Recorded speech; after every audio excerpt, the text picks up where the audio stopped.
الحمد لله رب العالمين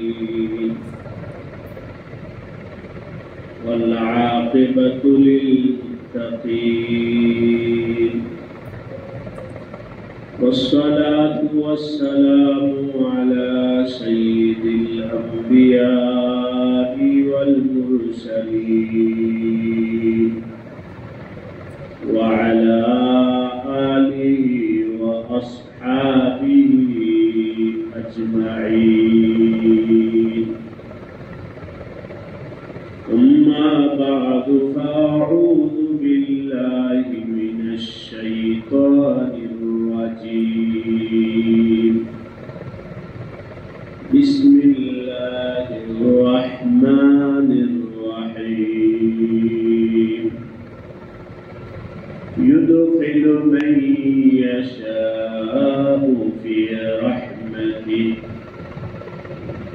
والظالمين أعد لهم عذابا أليما آمنت بالله صدق الله مولانا العظيم উপস্থিত মুআজ্জাজ মুহতারাম সম্মানিত মুসল্লিয়ান কিরাম আল্লাহ রাব্বুল আলামিনের দরবারে অসংখ্য শুকরিয়া যে আল্লাহ রাব্বুল আলামিন মেহেরবানি করে দয়া করে আমাদেরকে জুমার নামাজ আদায়ের জন্য মসজিদে আসার তৌফিক দান করেছেন আলহামদুলিল্লাহ। আল্লাহ পাক দয়া করে কাউকে যদি নেক আমল করার তৌফিক দান করে তখন ওই ব্যক্তির পক্ষে নেক আমল করাটা সহজ হয়ে যায়।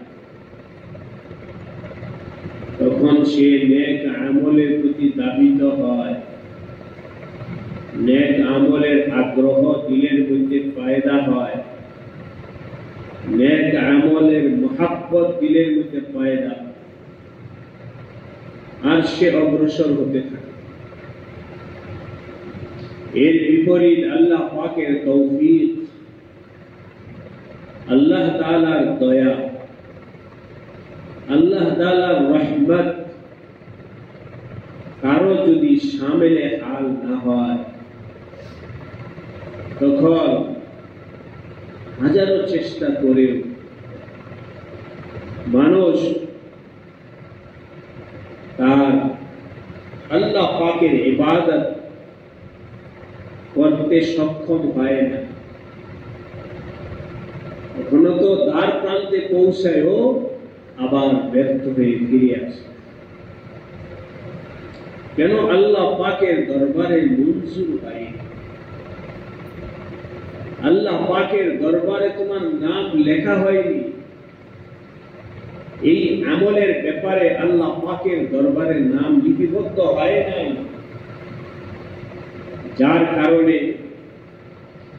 অনেক সময় কোন নেক আমলের দ্বার প্রান্তে পৌঁছাও আবার ফিরে আসে। এই কথাটা হাদিসে পরিষ্কার আছে। নবী আলাইহিস সালাতু ওয়াস সালাম বলেন, মানুষের মধ্যে অনেক আছে এমন যে তার পুরা জীবন নেক আমলের মধ্যে কাটাইছে, নেক আমল করতে করতে এমন হালাত হয়েছে যে জান্নাতের দ্বার প্রান্তে পৌঁছে গেছে। এই তো আর অল্প, হঠাৎ করে সে এমন কোন বদ আমল, এমন কোন খারাপ একটা সিদ্ধান্ত নিল, এমন কোন খারাপ একটা কাজ করে ফেললো যে খারাপের কারণে আল্লাহ তাআলা সারা জীবন যত আমল করেছে সব আমল সব আমল খতম হয়ে এবার জাহান্নামে। এই হলো এক ধরনের মানুষের হালাত। এর বিপরীত আবার এক ধরনের মানুষ এমন হবে যার পুরো জীবন বদআমলি বদআমলি বদআমলি, আল্লাহ পাকের নাফরমানি করতে করতে করতে করতে জাহান্নামের দ্বার প্রান্তে পৌঁছে গেছে। এই তো মারা গেলেই জাহান্নাম। আর অল্প একটু বাকি আছে, কিন্তু ওই মুহূর্তে তার জীবনে এমন একটা সুন্দর সিদ্ধান্ত নিল, এমন একটা ভালো আমল করল, যে ভালো আমল নেক সিদ্ধান্তের কারণে আল্লাহ পাক তার জীবনের সব গুনাহকে মাফ করে আল্লাহ পাক তাকে জান্নাত দেন। সাহাবায়ে কেরাম এই হাদিস শুইনা অনেক অনেক পেরেশানির মধ্যে পইরা পর্যায়ে জিজ্ঞাসা করেন, ইয়া রাসূলুল্লাহ আফালা নাত্তাকিদু, তাহলে আজকে আমি কেন চেষ্টা করতেছি? আমার তো শেষ আমল গ্রহণযোগ্যের উপরে ভিত্তি করে, তাহলে আজকে আমি যা করতেছি এটার ব্যাপারে আপনার রাহনুমাই চাই। এখন কি আমি নেক আমল করব না করব শেষ শেষ হালাতের উপরে রেখা দিব? নবী আলাইহিস সালাতু ওয়াস সালাম, না না, করতে থাকো, তুমি তোমার চেষ্টা করতে থাকো, আখির কি হবে এটা আল্লাহ পাক জানেন। বাস তুমি লাগা থাকো, নেক আমলের মধ্যে তুমি লাগা থাকো, তুমি তোমার চেষ্টা করে যাও। তোমার চেষ্টার ভেতরে যেন কোনো ধরনের ত্রুটি না আসে, তোমার ভেতরে যেন গাফলতি না আসে, তুমি তোমার কাজ করতে থাকো। বাকি আল্লাহ পাক তোমার ফয়সালাটা তুমি করো। তুমি তোমার চেষ্টার ব্যাপারে কোতাহি অবহেলা অলসতা করো। তাই সবাইকে বলবো, আল্লাহ পাকের কাছে তৌফিক চাও। যত যুক্তি প্রমাণ আকল বুদ্ধি হোক না কেন, একসময় সব বেকার হয়ে যাবে। কোন যুক্তি প্রমাণ তথ্য শিক্ষা কিছুই কাজে আসবে না আল্লাহ পাকের তৌফিক করম ইহসান রহমত ফজল ছাড়া। আমাদের হাদিসের আলোচনা চলতে ছিল, নবী আলাইহিস সালাতু ওয়াস সালাম বলে যে হাসরের দিন আল্লাহ পাক 7 শ্রেণী মানুষকে আরশের ছায়ার নিচে জায়গা দেবে। এর আলোচনা প্রায় শেষের দিকে আসছে। তার মধ্যে এখন একটা বলতে, তাহলে ওই ব্যক্তিকেও আল্লাহ পাক আরশের ছায়ার নিচে জায়গা দিবেন, যে ব্যক্তি একমাত্র আল্লাহ পাকের সন্তুষ্টির জন্য দান করে, কাউকে দেখায় না। কি দান করছে কাউকে দেখায় না, কাউকে জানায় না, কাউকে বলে না, কেউই জানে না। এমনকি মানুষ লোক চক্ষু থেকে গোপন করছে দান আমল, শুধু আল্লাহ পাক জানেন, আর যাকে দিছি সে তো জানবেই। কেউ না জানোকে না জানানোকে নবী আলাইহিস সালাম জোরালো ভাবে বুঝানোর জন্য বলেছেন, কেউ জানে না, স্ত্রী জানে না, ছেলে জানে না, মেয়ে জানে না, কেউ জানে না। এই না জানাটাকে নবীজি এভাবে বলেছেন, হাত্তা লা ইয়ালাম শিমালুহু, তার বাম হাত জানে না, মায়তা ইয়ামিন, তার ডান হাতে কি দিছে বাম হাতটা পর্যন্ত জানে না। অর্থাৎ কেউ জানে না।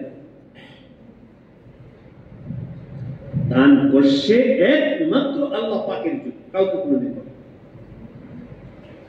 সবার থেকে গোপন রাখছে। আর দিলের হালাত হলো যেটা শুধু আমি আল্লাহর জন্য।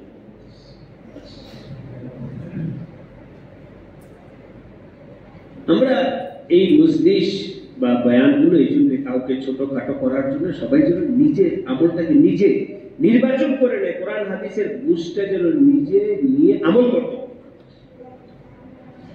এই অংশটুকুর মূল স্রোতটা কি আমরা বুঝলাম, কাউকে না জানা। এখন যদি আমি এভাবে বলি যে আমি তো এখন দিলাম, মানে অনেক আছে গোপনে অনেক কিছু দান সৎকার আছে, এই কথা আমি বললাম, তাহলে আমার গোপনের কোথায়? আমি এটা দিলাম আপনাকে, তবে এমন গোপনে অনেক জায়গা আমার কাছে না, কেউ জানে না, এই তো জানানো হয়ে গেল। কত কৌশলে শয়তান আমাদের আমলকে ছিনতাই করে, শয়তান আমাদের আমলকে ছিনতাই করে কত কৌশলে। আল্লাহ তাআলা বুঝাটা অনেক অনেক বড় কষ্ট, অনেক বড় মুশকিল। আল্লাহ পাক আমাদের সবাইকে হেফাজত করে, একেবারে বিলকুল। যদিও কোন কোন রিওয়ায়েতে হাদিসে আছে সাহাবায়ে কেরাম ক্ষেত্র বিশেষ প্রকাশ্যে দান করেছে, কিন্তু আমি আমার হালাত আমি জানি, আমার জন্য কোনটা আসলাম নিরাপদ। আমার জন্য প্রকাশ্যে দেওয়া এটারও আমল আছে, গোপনে দেওয়ারও আমল আছে। আমার জন্য নিরাপদ কোনটা, এটা আপনি নিজেটা নিজে বুঝবেন। ইসলামে যদিও দুটোটার সুযোগ আছে ক্ষেত্র বিশেষ, কিন্তু আমার জন্য নিরাপদ কোনটা এটা আপনি নিজে, যে এই জায়গায় প্রকাশ্যে দিলে ভালো হবে, এই জায়গায় গোপনে করলে ভালো হবে। নিজের সিদ্ধান্ত নিয়ে নিবে, কিন্তু গোপন কিছু আমল করা যাবে। এটা আপনাদেরকে বলতেছি যে গোপন কিছু আমল করার দরকার, যেটা একমাত্র আল্লাহ পাকই ভালো জানেন, আল্লাহ পাক জানেন, আর কেউ জানেন। আর লাইনই করেন, নবীজি বলেন বাস তুমি আমল করো, এই এমন কোন আমল করো, এমন কোন দান করো যেটা আল্লাহ ছাড়া আর কেউ জানে না। এই আমলের বদৌলতে আল্লাহ পাক আরশের ছায়ার নিচে জায়গা দিবে।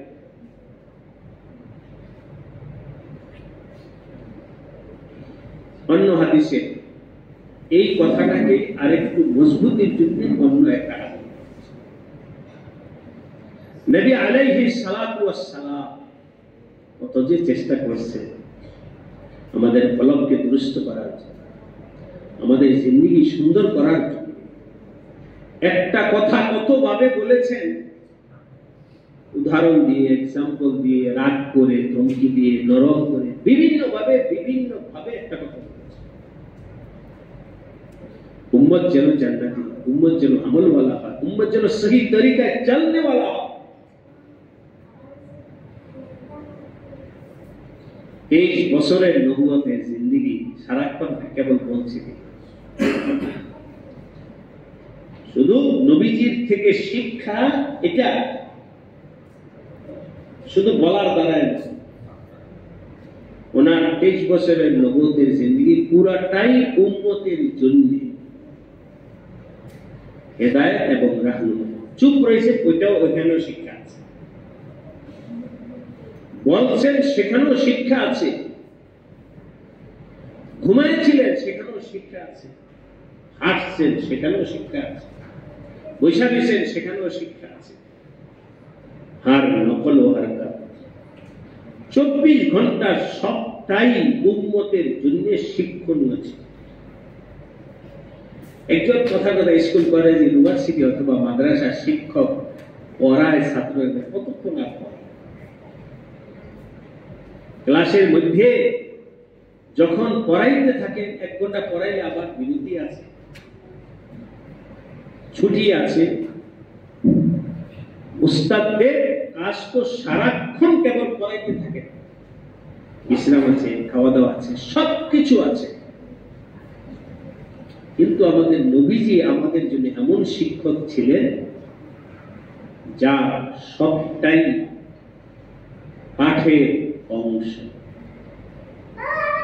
বলাটাও সব।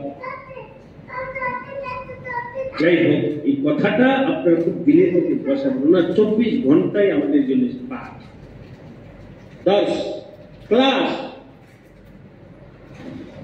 নবী আলাইহিস সালাম এই কথাটাই অন্য হাদিসে অন্যভাবে বলেছেন। বুখারী শরীফের বর্ণনায় আসছে, নবীজি বলেন, সালাসুন মান কুন্না ফিহি ওয়াজাদা হালাওয়াতাল ঈমান। 3টা আমল, 3টা সিফাত যার ভেতরে পাওয়া যাবে ওয়াজাদা হালাওয়াতাল ঈমানি,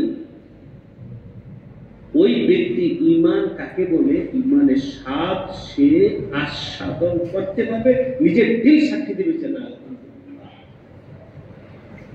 দিলের মধ্যে ইতমিনান আসবে, সুকুনত আসবে, শান্তি আসবে, স্থিরতা আসবে যে আলহামদুলিল্লাহ আমি আল্লাহর দ্বীনের উপরে আছি। 3টা কাজ যে করে, 3টা কাজ আমি এখন 1 মিনিটে বলে ফেলতে পারি, কিন্তু বলাটাই ভাবনার জগতে পা দিতে হবে, সিদ্ধান্তের জগতে আগে বাড়তে হবে। জিন্দেগিতে আমলটা আনার জন্য অনেক অনেক পূজা। 3টা কাজ বলাটাই, পড়াটাই উদ্দেশ্য নয়। পড়া তো আপনি 1 মিনিটের মধ্যে করে ফেলতে পারেন, কিন্তু নবীজির বলার মাকসাদ কি এটা যে আমি আপনাদের সামনে বলবো, বয়ান করবো, বাস আপনারা শুনলেন, জানলেন। শুধু শোনা নয়, শুধু বলা নয়, শুধু জানা নয়। নবীজির মাকসাদ তো আমার আপনার জিন্দেগির মোড়টাকে ঘুরানো। 1 নম্বর, মান কানা আল্লাহু ওয়া রাসূলুহু আহাব্বা ইলাইহি মিম্মা সিওয়াহু, আও কামা ক্বালা আলাইহি সালাতু ওয়াসসালাম। ওই ঈমানদার, যে ঈমানদার এর কাছে সবচেয়ে প্রিয় পাত্র হলেন আল্লাহ এবং তার রাসূল। আল্লাহ এবং রাসূল তার কাছে সবচেয়ে বেশি প্রিয়। ছেলে মেয়ে, আত্মীয় স্বজন, নাতি পুতি, টাকা পয়সা, ক্ষমতা, রাষ্ট্র, সরদার, দুনিয়াতে যত তবকার, যত শ্রেণীর অফিসের অফিসার, নিজের দলের নেতা, সব থেকে আল্লাহকে বড় মনে করে। আল্লাহকে যে বড় মনে করে তার প্রমাণ কি? আল্লাহ থেকে কাউকে সে বড় মনে করে। একটা উদাহরণ বলছি, স্ত্রীকে মহব্বত করে কিন্তু স্ত্রীর কথা মতো আলিয়াজুবিল্লাহ আল্লাহকে গালি দেবে, মুহূর্তের মধ্যে আগুন দেবে। কি বললা তুমি? আমার আল্লাহর ব্যাপারে বক্তব্য। তাড়াতাড়ি উগ্র করো, তওবা করো, ইস্তেগফার করো, নতুবা তো তোমার সাথে আমার সম্পর্ক ভালো থাকবে না। এই যে আল্লাহ, স্ত্রীর উপরে আল্লাহকে মহব্বত। অফিসের বস ইসলাম সম্পর্কে, নবী আলাইহিস সালাতু ওয়াস সালামের সম্পর্কে বেয়াদবিমূলক একটা কথা বলে দিল, মুহূর্তের মধ্যে সাথ আপনি কথাটা রং বলেছেন, আমি মানতে পারি। আপনি আমার সিনিয়র বলেন, বস বলেন, সব বলেন, সম্মানের জায়গায় আছেন আপনি, কিন্তু আমার আল্লাহ রাসূল থেকে আপনি সম্মানের বেশি জায়গায় পৌঁছেন নাই। আমি আপনার এই কথাটাকে প্রতিবাদ করলাম, অপছন্দ করলাম, এবং শুধু অপছন্দটা মুখে নয় প্রকাশ্যেও বললাম। এই কারণে যদি আমার চাকরি যায় যাক, তাতে আমার কিছু আসে যায় না, কিন্তু তারপর আমার ইমানের পরিচয়টা আপনার কাছে তুলে ধরলাম। আমি অপছন্দ করলাম। অফিসারকে ভয় পায় না? যে কোনো মজলিসে, যে কোনো জায়গায় এটা আপনি রং বলেছেন, এই কথাটা আমি মানবো না। কেন? এই কথাটা আপনি আমার নবীকে অবমাননা করেছেন। আমি তো সারা দুনিয়ার মধ্যে সবচেয়ে বেশি নবীকে ভালোবাসি, সেই নবীর অবমাননাকর কথা বলেন, আমি চুপ থাকতে পারি। এই কারণে যদি আমার চাকরি চলে যায়, যাক, তারপর আমি আপনার কথাটা প্রতিবাদ জানাইলাম। মুখের উপরে বলো আহাব্বা ইলাইহি মিম্মা সিওয়াহুমা, আল্লাহ এবং রাসূলকে সবথেকে বেশি ভালোবাসে। আমার ওই চাকরি রিজিক নয়, আমার রিজিকের মালিক আল্লাহ। আজকে সারা দুনিয়াতে সব জায়গায় কম বেশ, শুধু বাংলাদেশ বলতে নয়, যারা আল্লাহকে ভালোবাসে তারাও এই জায়গায় পরীক্ষায় ফেল করে, পরীক্ষা পাস করতে পারে না।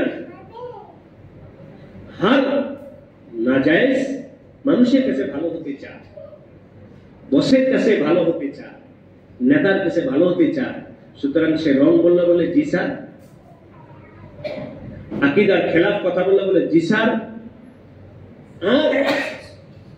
এমন একটা মানসিকতা মানুষের হয়েছে, সে যদি ভুলও করে তার কথাটা ঠিক রাইখা অপব্যাখ্যা করে না, সারাতে এই উদ্দেশ্যে বলে না, এই উদ্দেশ্যে বলছে। কোথায় আল্লাহর মহব্বত, কোথায় ঈমানের পরিচয়, কোথায় রাসূলের পাকের মহব্বত? এখানে চেষ্টা করতেছে সারা কিছু বাঁচানোর জন্য। তার মতো পরিষ্কার বলে না যে আমি ভুল বললাম, আমি এখানে রং করেছি, বলে না, বললে সে তার মতো ব্যাখ্যা দেন, সারা এই উদ্দেশ্যে বলেনি। এখন কি আল্লাহর পক্ষ নিল না আল্লাহ পাকের বিপরীত পক্ষ নিয়ে কাজ করলো? প্রশ্ন করছে। এক নাম্বার হলো কান আল্লাহ ওয়া রাসূলু আহাব্বা ইলাইহি, আল্লাহ এবং রাসূলকে সবার উপরে রেখে মহব্বত বসাবেন দিলেন। যদি কেউ কখনো বলে তাহলে হ্যাঁ, প্রতিবাদ তো করতে হবে, ভাষাটা সুন্দর হলে ভালো, অবশ্যই এই কথাটাকে মেনে নেওয়া।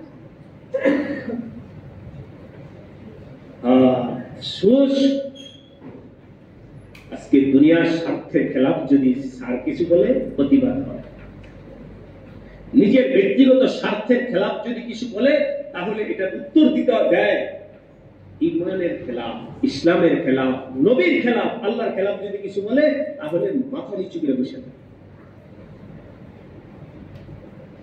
এ হলো আমাদের ঈমানের হালাত। হবে না।